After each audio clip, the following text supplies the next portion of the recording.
In a shocking turn of events, former State Minister Lohan Ratwatte and his wife found themselves at the center of a high-profile corruption scandal involving an illegally imported luxury SUV. The case, which unfolded in October 2024, sent ripples through Sri Lanka's political landscape and exposed the intricate web of corruption that continues to plague the nation's elite. The story began when police, acting on a tip-off, conducted a raid at the Mirihana residence of Ratwatte's wife. What they discovered was far from ordinary, an unregistered luxury SUV that raised immediate suspicions. As investigators delved deeper, a complex tale of smuggling and deception began to emerge. According to sources close to the investigation, the vehicle in question was not simply driven across the border or shipped in whole. Instead, it was allegedly smuggled into Sri Lanka piece by piece, like a high-stakes jigsaw puzzle. Once all the parts were successfully brought into the country, the vehicle was painstakingly assembled on Sri Lankan soil, far from the prying eyes of customs officials. But the deception didn't stop there. In a brazen attempt to cover their tracks, the perpetrators reportedly tampered with the vehicle's chassis number, a unique identifier that serves as a car's fingerprint. This act of alteration made it nearly impossible to trace the SUV's true origin or import history through official channels. As news of the seizure spread, both local and national media outlets scrambled to report on the unfolding scandal. Newswire.lk and News First were among the first to break the story, providing minute-by-minute updates as more details came to light. The public watched in disbelief as the extent of the corruption was slowly revealed. The authorities wasted no time in taking action. Both Lohan Ratwatte and his wife were swiftly arrested and remanded into custody. The gravity of the situation became apparent when their initial bail requests were flatly rejected by the court in November 2024. Instead of granting them temporary freedom, the judge opted to extend their remand, signaling the seriousness with which the judiciary viewed the allegations. As reported by OnLanka and corroborated by News First, the couple's legal troubles were far from over. Each passing day seemed to bring new revelations and additional charges. The investigation, which had initially focused on the smuggled vehicle, began to uncover a pattern of behavior that stretched back several years. Perhaps most damning was the discovery that Ratwatte and his wife had allegedly been using the illicit vehicle since 2020. This wasn't a recent acquisition or a momentary lapse in judgment. It was a long-term scheme that had successfully evaded detection for years. To compound matters, investigators uncovered evidence suggesting that the couple had been regularly swapping license plates on the vehicle, a tactic commonly used to throw off suspicion and avoid detection. These findings added layers of legal violations to the already serious charges.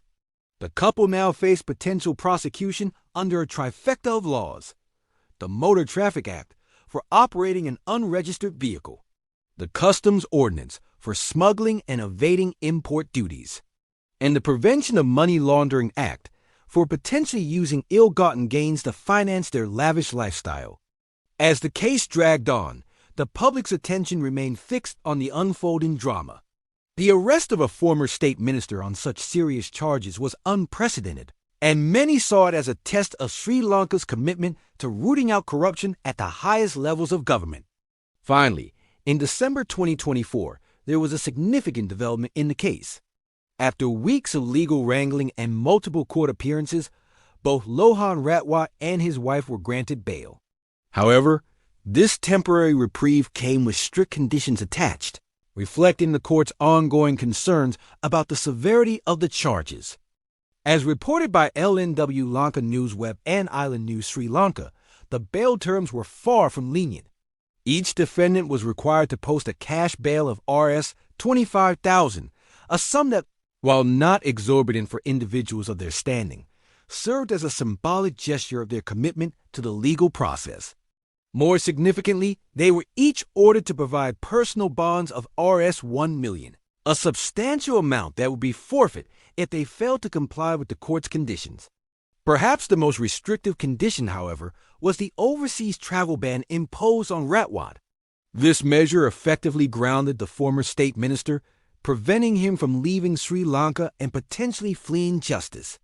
It was a clear signal that despite their release on bail, the couple remained very much under the watchful eye of the law. Throughout this ordeal, Ratwatte's high profile as a political figure added an extra layer of complexity to the case. This became evident early on when he was briefly transferred to a prison hospital following his arrest. While officials cited illness as the reason for the transfer, skeptics questioned whether his political connections had secured him preferential treatment. Adding fuel to this speculation was the revelation that Ratwatte had been granted special security measures while in custody. Given his status as a former state minister and the potential threats that might arise from his incarceration, authorities had deemed it necessary to provide him with additional protection.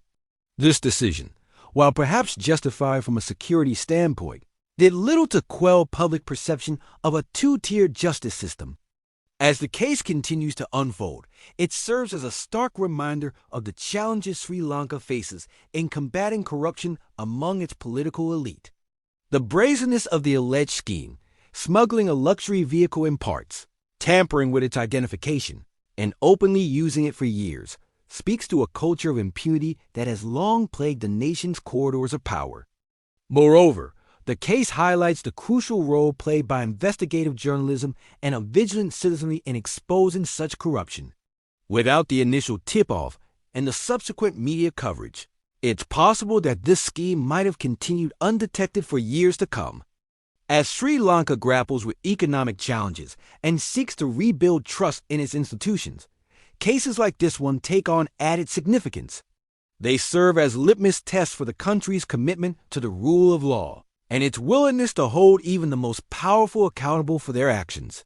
For now, Lohan Ratwatte and his wife remain out on bail, awaiting their day in court. The luxury SUV that sparked this scandal sits in a police impound lot, a silent testament to the excesses and alleged crimes of those entrusted with public office. As the legal process unfolds, the eyes of the nation remain fixed on this case, hoping that it might mark a turning point in Sri Lanka's long-standing battle against corruption. Only time will tell whether this case will lead to meaningful change or simply become another footnote in the country's troubled history with political corruption. What is clear, however, is that the spotlight on Lohan Ratwatte and his alleged misdeeds has illuminated a problem that extends far beyond one man or one luxury vehicle. It has exposed the deep-rooted issues of privilege, power, and accountability that continue to challenge Sri Lanka's journey towards true democracy and good governance.